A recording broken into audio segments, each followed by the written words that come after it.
হামলা ও সংঘর্ষে জড়িতদের তালিকা করছে পুলিশ ও র্যাব। কোটা সংস্কার আন্দোলনকে কেন্দ্র করে ঢাকা সহ সারা দেশে হামলা সংঘর্ষে জড়িতদের শনাক্ত করতে তালিকা তৈরির কাজ শুরু করেছে পুলিশ ও র্যাব। চিহ্নিত ব্যক্তিদের গ্রেফতার করার বিষয়ে আইন শৃঙ্খলা রক্ষাকারী বাহিনী কঠোর অবস্থানেও রয়েছে।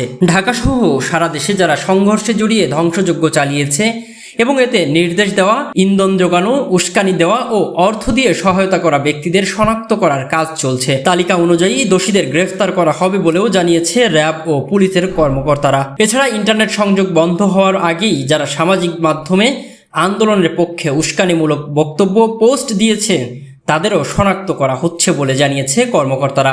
বুধবার 24 জুলাই পুলিশ সদর দপ্তরের অতিরিক্ত মহাপরিদর্শক মোহাম্মদ আনোয়ার হোসেন গণমাধ্যমকে জানান, সুনির্দিষ্ট তথ্যের ভিত্তিতে সারা দেশে গ্রেফতার অভিযান চালানো হচ্ছে।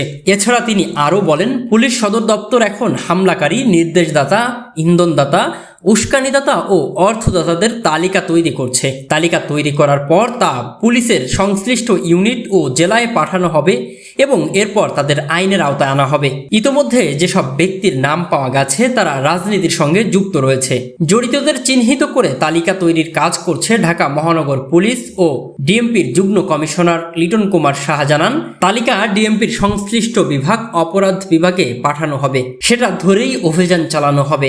ইতোমধ্যেই রাজধানী জুড়ে চালানো গ্রেফতার অভিযানে কেবল ডিএমপিতেই 1758 জনকে গ্রেফতার করা হয়েছে। এই বিষয়ে ডিএমপি কমিশনার হাবিবুর রহমান বলেন, যাদের নাম তদন্তে হামলাকারী, নির্দেশদাতা, ইন্ধনদাতা, উস্কানিদাতা ও অর্থদাতা হিসেবে বেরিয়ে আসছে তাদের সবাইকে আইনের আওতায় আনা হবে। সংশ্লিষ্ট সূত্রে জানা গেছে, সংঘর্ষ চলাকালে বিএনপির নেতাদের অনেকেরই ফোনের কথোপকথন রেকর্ড রয়েছে পুলিশের কাছে। তাদের ধরতে দিনরাত অভিযান চালানো হচ্ছে বলেও জানিয়েছেন তিনি। পুলিশের পাশাপাশি হামলা সংঘর্ষে জড়িতদের র্যাবের আইন ও গণমাধ্যম শাখার পরিচালক লেফটেন্যান্ট কর্নেল মোহাম্মদ মুনিম ফেরদৌস গণমাধ্যমকে বলেন, তালিকা র্যাবের গোয়েন্দা শাখা ও বিভিন্ন ব্যাটালিয়ন হামলায় অংশ নেওয়া ব্যক্তি, তাদের নির্দেশদাতা, অর্থদাতা, উস্কানিদাতাদের শনাক্ত করে তালিকা তৈরি করছে এবং সেই তালিকা ধরে অভিযান চালানো হচ্ছে, র্যাবও তৈরি করছে। এছাড়া গতকাল গণমাধ্যম কর্মীদের কোটা বিরোধী আন্দোলনকে কেন্দ্র করে হামলার ছবি, ভিডিও ফুটেজ দিয়ে